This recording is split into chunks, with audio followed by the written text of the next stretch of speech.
Bismillahirrahmanirrahim and Assalamu alaikum everyone. Today we will discuss the symmetric key distribution, means how symmetric keys are distributed. Symmetric key क्या होती हैं? Same की हमारे पास encryption के लिए और डिक्रिप्शन के लिए यूज होती है. तो हाँ, सब सिमेट्रिक कीज को यूज करने से पहले या फिर सिमेट्रिक इंक्रिप्शन को यूज करने से पहले क्या चीज इंपॉर्टेंट होती है कि कीज आप डिस्ट्रीब्यूट कर लें. कुछ ऐसे अप्रोचेज होती हैं जो at the time of data, जब डेटा सेंड हो रहा होता है उसी टाइम कीज सेंड करते हैं, और कुछ हमारे पास ऐसे मैकेनिज्म्स होते हैं जो पहले ही कीज डिस्ट्रीब्यूट कर लेते हैं और फिर जो है वो की यूज होती है फॉर इनक्रिप्टिंग दी डेटा. तो यहाँ पर हम क्या डिस्कस करें? सिमेट्रिक की डिस्ट्रीब्यूशन, किस तरीके से सिमेट्रिक कीज डिस्ट्रीब्यूट होती हैं. Consider two parties A and B can have various key distribution alternatives. तो फॉर द सिमेट्रिक की हमारे पास ये 4 अल्टरनेटिव्स या पॉसिबल वेज हैं जिनके थ्रू हम सिमेट्रिक कीज डिस्ट्रीब्यूट करते हैं. फर्स्ट क्या है? A can select key and physically deliver to B. कि भाई if two devices are connected A and B, तो ए ने अगर डेटा सेंड करना है to the B, for this A will generate a key और फिर वो फिजिकली सेंड करेगी to the B. By physically we mean के when it is actually possible for those devices which are directly connected with each other with dedicated link. जैसे कि हमने link encryption पढ़ी थी प्रीवियस लेक्चर में, और हमने एंड टू एंड इंक्रिप्शन भी पढ़ी थी प्रीवियस लेक्चर में. तो लिंक इंक्रिप्शन में क्या होता है? डिवाइसेस जो डायरेक्टली कनेक्टेड होते हैं आपस में, तो हर लिंक पर आपका डेटा इंक्रिप्ट होता है और डिक्रिप्ट होता है. तो this approach is suitable for that type of encryption, link encryption के लिए. This is not suitable for the end to end encryption, क्योंकि एंड टू एंड इंक्रिप्शन की अगर हम बात करें तो उसमें डिवाइसेस डायरेक्टली एक दूसरे के साथ कनेक्टेड नहीं होते, वो मल्टीपल डिफरेंट नेटवर्क्स पर एग्जिस्ट करते हैं. अगर एक पार्टी जो है या एक डिवाइस है वो है अवेलेबल इन सखर और दूसरी आपके पास यूके में, तो जाहिर सी बात है सखर वाली मशीन यूके के साथ डायरेक्टली किसी डेडिकेटेड लिंक के साथ या एक नेटवर्क के साथ कनेक्टेड नहीं होगी. तो इस सिनेरियो में हाउ इट इज पॉसिबल कि एक डिवाइस जो कि सखर में पड़ा हुआ है उसने की जनरेट की और उसने फिजिकली डिलीवर की to the machine existing in UK. तो although this is a way of distributing symmetric keys कि भाई ए ने जनरेट की की और फिजिकली बी को डिलीवर कर दिया है, बट किस किस्म की इंक्रिप्शन के लिए सूटेबल है? फॉर दी लिंक इंक्रिप्शन, जिसमें डिस्टेंस बहुत कम है, डिवाइसेस डायरेक्टली एक दूसरे के साथ कनेक्टेड है और फिर ये की इस तरीके से डिस्ट्रीब्यूट हो सकती है. Then third party can select and deliver की टू ए एंड बी. इसमें क्या होता है कि भाई एक थर्ड पार्टी है जो कि जनरेट करे कीज, वो ट्रस्टेड पार्टीज होती हैं और फिर इट कैन डिलीवर की to A and B. Again ये भी अप्रोच आपके पास जो यूज होती है, this is for the link encryption. उसके बाद जो थर्ड हमारे पास अप्रोच है, if A and B have communicated previously can use previous key to encrypt a new key. इसमें ये है कि कोई की जनरेट नहीं होती है, लेकिन पहले अगर ए और बी ने बात की एक दूसरे से, लेट सपोज कभी भी डेटा एक्सचेंज हुआ है, देन जो प्रीवियस की है उसको यूज करते हुए आप न्यू की को इनक्रिप्ट कर सकते हैं. फिर जो अब एग्जिस्टिंग की है, जब दोबारा न्यू की जनरेट होगी वो प्रीवियस बन जाएगी, जो आपकी पहले वाली थी उसको यूज करते हुए आपकी दूसरी की जनरेट कर, मींस वाइस वर्सा इस तरीके से होता है. एक करंट जो डेटा है वो प्रीवियस की से इनक्रिप्ट होगा, फिर उसके बाद अगर दूसरा डेटा सेंड करना है तो फिर जो आपके पास इस टाइम करंट है उसको छोड़ के प्रीवियसली की से इनक्रिप्ट होगा डेटा. तो इस तरीके से सीक्वेंस चलती है. बट अच्छा, ये जो अप्रोच है आपके पास यूज होती है इन एंड टू एंड इंक्रिप्शन में, but the most suitable approach is fourth one. Link encryption के लिए ये दिस इज ठीक है पॉसिबल, ये भी काम करती है, ये भी काम करती है, but for the end to end encryption जो हमारे पास ये दो ऑप्शंस हैं उनमें से जो ज्यादा सुटेबल है या जो ज्यादा प्रेफर्ड है वो ये है. तो आगे चल के हम जो डिटेल में डिस्कस करेंगे वो भी इस अप्रोच को डिस्कस करेंगे. तो इसमें बेसिकली हो क्या रहा है, if A and B have secure communication with a third party C can relay between A and B. मतलब ये कह रहा है कि यहाँ पर किस चीज की रिक्वायरमेंट है? एक ट्रस्टेड थर्ड पार्टी होनी चाहिए. तो थर्ड पार्टी का कॉन्सेप्ट भी आपके जहन में होगा कि नॉर्मली जब हम इंटरनेट यूज करते हैं, we are using internet and आपके पास जो है वो सिंध यूनिवर्सिटी भी इंटरनेट प्रोवाइड कर रही है. when we are in particular department. तो वी आर यूजिंग इंटरनेट, जो कि इंटरनेट हम सोच रहे हैं कि हमें प्रोवाइड कौन कर रहा है, सिंध यूनिवर्सिटी, बट बीच में कौन सी पार्टी इन्वॉल्व है, the PTCL. Actually PTCL is providing you the service. इसी तरीके से अगर हम यूफोन की बात करें तो यूफोन का भी जो बैक एंड पर जो इंफ्रास्ट्रक्चर यूज कर रहे होते हैं वो किसका यूज कर रहे होते हैं, दी पीटीसीएल. तो इस केस में पीटीसीएल भी क्या हो गया, यूर थर्ड पार्टी. सिमिलरली अगर मैंने कोई अपनी वेबसाइट बनाई है और उसके एक यूजर्स हैं और वेब का जो ओनर हूँ वो मैं हूँ, मतलब कि मेरी अपनी एक वेबसाइट है और मैंने वो अपलोड कर दी है, but I am not using my own server, मैंने अपना कोई सर्वर नहीं बनाया, I have purchased a domain और मैंने अपनी वेबसाइट जो है वहां पर डिप्लॉय कर दी है, देन यूजर जो है वो उस वेबसाइट को यूज करें. तो इस केस में थर्ड पार्टी क्या आया, दी जहां से मैंने डोमेन परचेज किया, वेदर गूगल का डोमेन है, याहू का डोमेन है, किसी का भी डोमेन है, लेकिन in that case domain is sorry Yahoo या फिर Google, they are being treated as third party. तो नॉर्मली जब हम नेटवर्क की बात करते हैं तो यहाँ पर काफी टाइम हमारे पास थर्ड पार्टी का जिक्र आ रहा होता है. इवन जब हम बोलते हैं कि कुछ वेबसाइट्स हैं जो कि आपको, अगर आपको अपनी वेबसाइट को ऑथेंटिकेटेड करवाना है तो आपको सर्टिफिकेट लेना पड़ेगा उसके लिए. तो सर्टिफिकेट प्रोवाइड करने के लिए भी एक थर्ड पार्टी ऑर्गेनाइजेशंस होती हैं जो कि आपको सर्टिफिकेट देती हैं और फिर इससे ये पता चलता है कि your system is now authenticated, वो कोई फेक सिस्टम नहीं है. तो थर्ड पार्टी के बहुत इस तरीके से एग्जाम्पल्स हैं. यहाँ पर कीज को डिस्ट्रीब्यूट करने के लिए एक थर्ड पार्टी यूज हो रही है कि भाई ए और बी यूजर्स हैं, लेकिन अगर ए को बी से कम्युनिकेट करना है तो जो कीज पहले डिस्ट्रीब्यूट होनी है, सिमेट्रिक कीज, वो ए या बी में से कोई एक दूसरे को सेंड नहीं करेगा. ए भी कांटेक्ट करेगा विद सी जो कि ट्रस्टेड पार्टी है और बी भी कांटेक्ट करेगा विद सी और फिर जो सी है वो इनको कीज प्रोवाइड करेगा. तो उसके लिए की सी को क्या होना चाहिए, सबसे पहले तो सी नीड्स टू बी ट्रस्टेड. ऐसा ना हो कि जिस थर्ड पार्टी को आप यूज कर रहे हो फॉर डिस्ट्रीब्यूटिंग द की वो ही एक मलिशियस एक्टिव, मतलब कि मलिशियस एंटिटी है, वो ही आपकी कीज को स्प्रेड आउट करेगी या फिर वायलेट कर, सिक्योरिटी को वायलेट करिए. तो इन दिस सिनेरियो जो हम थर्ड पार्टी की बात कर रहे हो, सबसे पहले तो ये ट्रस्टेड होनी चाहिए, ये बहुत ज्यादा सिक्योर होनी चाहिए एंड ए और बी को इस पर ट्रस्ट होना चाहिए कि भाई हाँ अगर हम सी से कीज ले रहे हैं तो यहाँ से हमारी कीज जो है वो कहीं पर भी जो स्प्रेड आउट नहीं होंगी या लीक आउट नहीं होंगी. फिर यहाँ पर हमारे पास दो टाइप की कीज आती हैं, सेशन की एंड परमानेंट की. डिस्ट्रीब्यूट कैसे हो रही है यहाँ पर ये एक सिनेरियो है, इसको हम थोड़ा आगे चल के डिस्कस करते हैं, लेकिन यहाँ पर दो टाइप्स की कीज आ जाती हैं, दोनों ही सिमेट्रिक में है. सेशन की, अब सेशन की कब यूज होती है, data encrypted with a one time session key, at the conclusion of the session key is destroyed. तो एट अ टाइम पर एक पर्टिकुलर इंस्टेंस पर अगर ए बी को डेटा सेंड कर रहा है, जिसको हम बोलते हैं एक लॉजिकल कनेक्शन स्टैब्लिश होता है, एक सेशन स्टैब्लिश होता है जिसमें एक मशीन दूसरी मशीन को डेटा सेंड करती है. तो ड्यूरिंग जो सेशन की होती है वो सिर्फ एक कनेक्शन के लिए, एक दफा के लिए यूज होती है.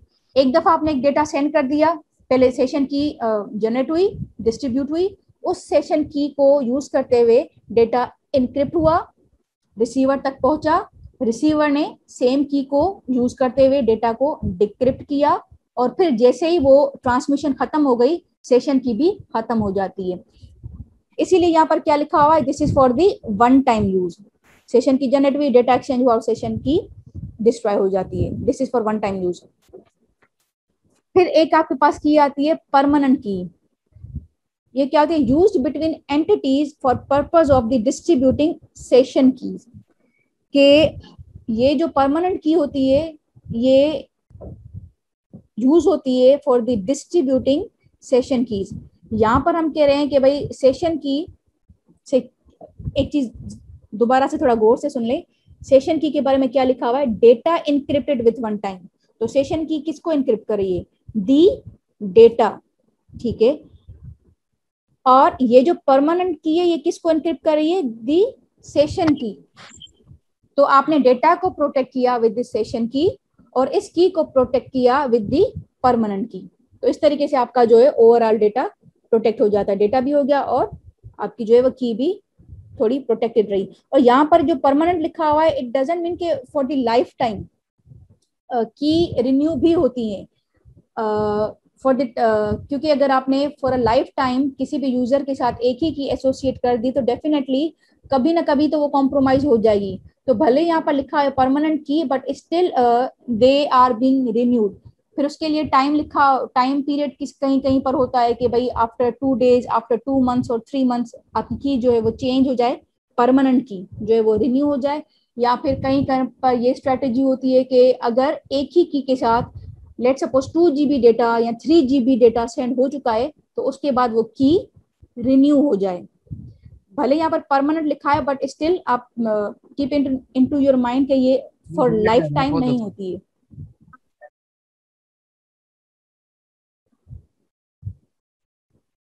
ओके, तो now this is the scenario जो हम कह रहे हैं कि फोर्थ वन कि एक सी होनी चाहिए, ट्रस्टेड पार्टी होनी चाहिए जो कि की डिस्ट्रीब्यूशन का सारा काम मैनेज करे। तो ये उसका क्या है, this is the scenario how keys will be distributed when third party is involved. So there are some steps, there are basically 5 steps. The initial 3 steps 1 2, अब देखिए यहाँ पर नंबर लिखे 1 2 and 3। तो ये 3 नंबर्स हैं, they are for the key distribution steps. इन 3 steps में कीज डिस्ट्रीब्यूट हो रही है। एंड इन स्टेप 5 4 and 3, क्योंकि 3 में ही आपके पास डेटा भी यहाँ पर जा रहा है, तो ये अथेंटिकेशन स्टेप्स हैं। इन अथेंटिकेशन में means user A and user B एक दूसरे को अथेंटिकेट कर रहे हैं। इन 3 स्टेप्स में की डिस्ट्रीब्यूट हो गई और फिर दो यूजर्स को आपस में एक दूसरे को भी अथेंटिकेट करना है कि भाई वेदर अगर ए से रिक्वेस्ट जा रही है बी के पास तो बी शुड नो कि ए जो है वो एक जेन्युइन यूजर है, ये कोई फेक यूजर नहीं है। तो क्या हो रहा है बेसिकली हम यहाँ पर देख लेते हैं। If A wants to send data to B, अब ए को क्या चाहिए, कोई ऐसी की चाहिए जिसके थ्रू वो डेटा सेंड कर सके। अब की इसके पास नहीं है, it has to ask for a key to the it has to ask key from the key distribution centre. अब यहाँ पर जो हम सी की बात कर रहे हैं उसका नाम क्या है, की डिस्ट्रीब्यूशन सेंटर। ये क्या होता है, अगेन आपके पास एक सर्वर होता है जहां पर आपकी जितनी भी कम्युनिकेटिंग पार्टीज हैं सबसे पहले उनको रजिस्टर होना पड़ता है, उनकी परमानेंट कीज यहाँ पर रजिस्टर होती हैं और फिर ही आगे चल के सेशन कीज डिस्ट्रीब्यूट हो सकती हैं। अगेन आई एम रिपीटिंग, जो ये आपके पास सी है जिसको हम बोल रहे हैं this is a trusted entity, इसको हम की डिस्ट्रीब्यूशन सेंटर बोलते हैं। और सबसे पहले क्या होना चाहिए, सारे के सारे जो यूजर्स हैं उनको यहाँ पर रजिस्टर होना पड़ता है एंड उनकी जो परमानेंट कीज है उनको भी यहाँ पर रजिस्टर होना पड़ता है। फिर उसी के बाद जो है ये की डिस्ट्रीब्यूशन सेशन की डिस्ट्रीब्यूशन स्टार्ट करता है।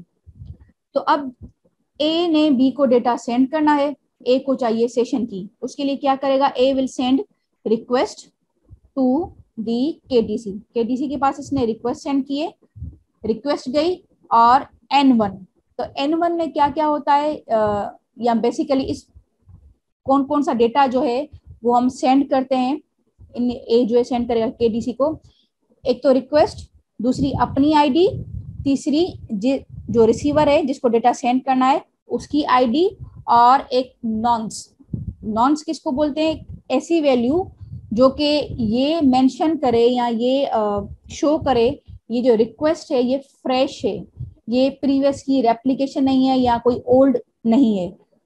तो वहां पर क्या होता है, हमारे पास नॉर्मली टाइम स्टैम्प यूज होता है।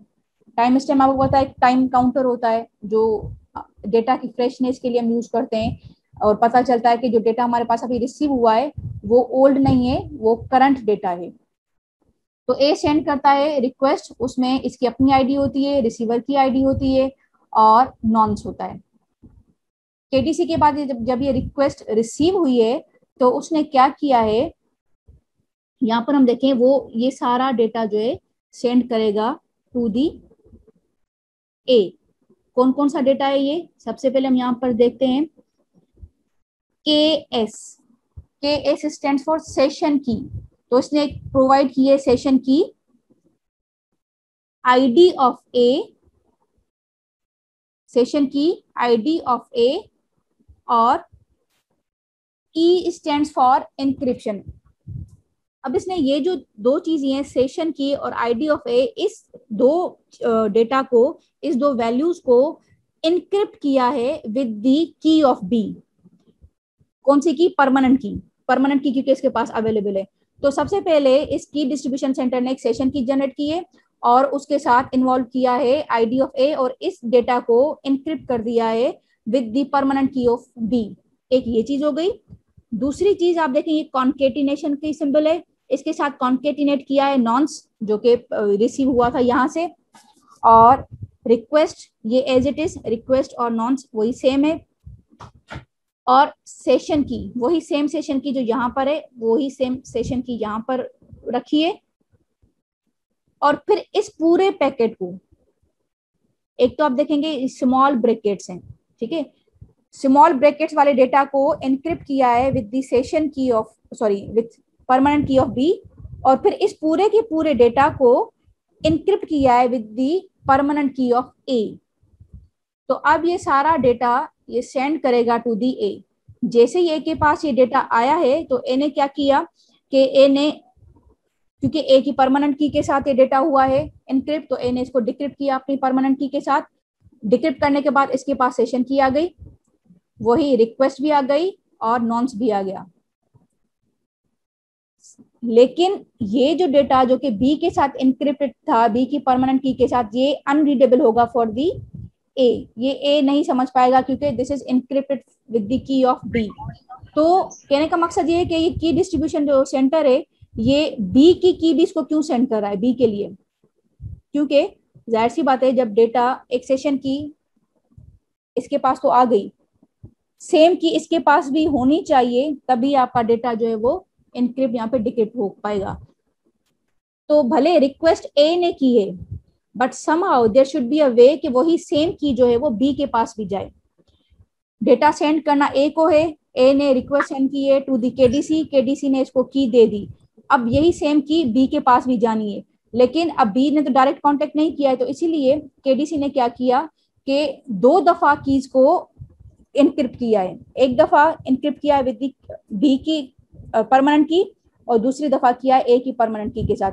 अब ए की परमानेंट की से जो भी डेटा इनक्रिप्टेड था वो इसने डिक्रिप्ट कर लिया, बाकी जो बी की के साथ इनक्रिप्टेड है वो ये रीड नहीं कर सकता, वो उसने थर्ड स्टेप में एज इट इज सेंड कर दिया है टू दी बी। ये वाला जो पोर्शन है के बी के एस आई डी एफ, ये पोर्शन सेंड ही होता है इसलिए ताकि आप रिसीवर को सेंड करें और रिसीवर के पास सेशन की चली जाए। तो अब ये जब रेस्पॉन्डर के पास गया है, रेस्पॉन्डर के पास अपनी की है परमानेंट, उसने जब अप्लाई किया तो अब इसके पास भी सेशन की आ गई।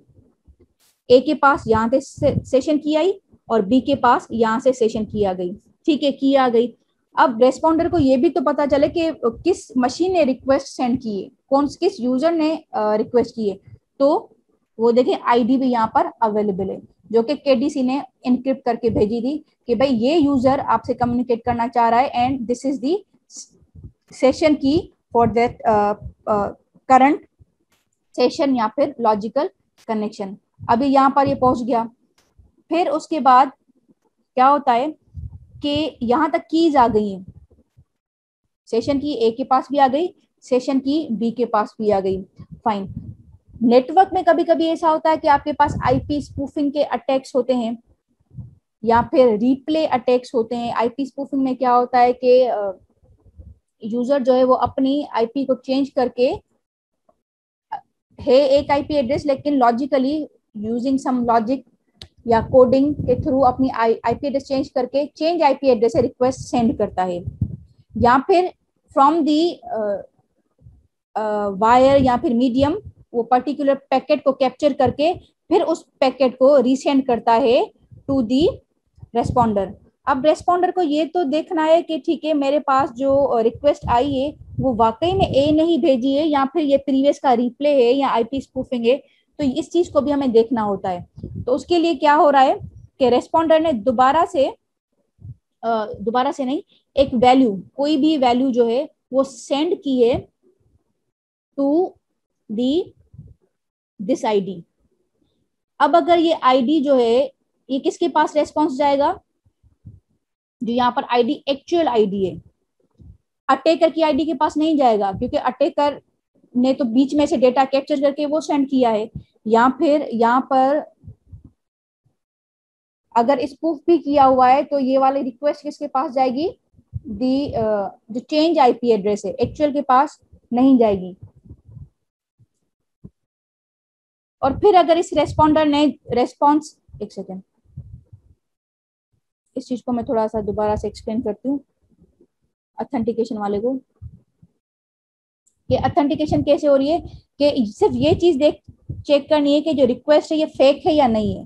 तो इस चीज को चेक करने के लिए रेस्पॉन्डर वही सेम रिक्वेस्ट को दोबारा से भेजता है ए को। अगर रेस्पॉन्स आ गया वापस से तो ये एक दूसरे को अश्योर कर देते हैं, या फिर ए को पता चल जाता है कि ठीक है हाँ भाई, क्योंकि मैंने दोबारा से उसी सेम यूजर जो यहाँ पर आईडी डिफाइन है उसको डेटा सेंड किया था और वापस मेरे पास रेस्पॉन्स आया है, इट मीन्स के ये वही एड्रेस है जो यहाँ पर पैकेट में लिखा हुआ है, जो पैकेट में लिखा हुआ है वहीं पर सेंड किया, वहीं से रेस्पॉन्स आया, तो पता चल गया कि भाई यूजर ऑथेंटिकेटेड है। लेकिन अगर जो यहाँ पर केडीसी के तरफ से आईडी आई है उस आईडी पर रेस्पॉन्डर ने कोई मैसेज भेजा है और रेस्पॉन्स नहीं आया है, तो बी समझ जाएगा कि ये यहाँ पर कुछ मसला है, ये यहाँ पर या तो यहाँ पे मसला है या फिर जो ये यूजर एग्जिस्ट नहीं करता है, तभी मेरे पास जो है रेस्पॉन्स जनरेट नहीं हुआ है। तो इस तरीके से जो है दो यूजर्स आपस में एक दूसरे को ऑथेंटिकेट करते हैं। इन तीन स्टेप्स में की डिस्ट्रीब्यूट हो गई, और फिर ये भी चेक करना होता है कि जिस आईडी से मुझे सेशन की आई है वो आईडी एग्जिस्ट करती भी है या नहीं, वो यूजर अवेलेबल है भी या नहीं। तो उसके लिए बी दोबारा से एक मैसेज सेंड करता है टू दी ए, और जब ए से रेस्पॉन्स आ गया तो पता चल जाता है कि हाँ भाई ये एग्जिस्ट कर रहा है, ये कोई फेक रिक्वेस्ट नहीं है, और फिर जो है आगे चल के आपकी कम्युनिकेशन स्टार्ट होती है।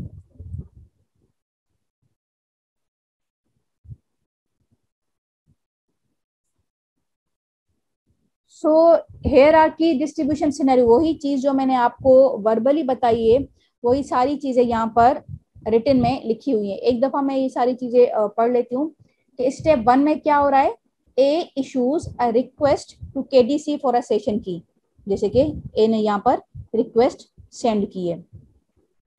Nonce is also send, nonce includes identities of communicating parties and a unique value, जो कि यहाँ पर नॉर्मली हमारे पास टाइम स्टैम्प होता है।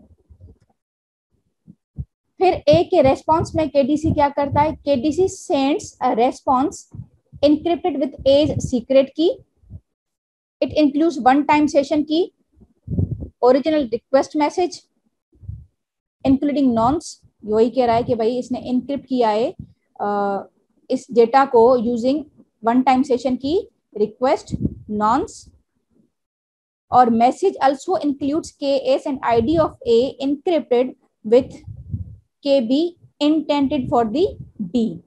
ये इसके बारे में कह रहा है कि इसी मैसेज में सेशन की और आईडी होती है जो कि इनक्रिप्टेड होती है बी के की साथ, and this is intended for the B, मतलब कि ये बी को सेंड होनी है, ये जो ए के पास आती है but it is suppose to be send to the B.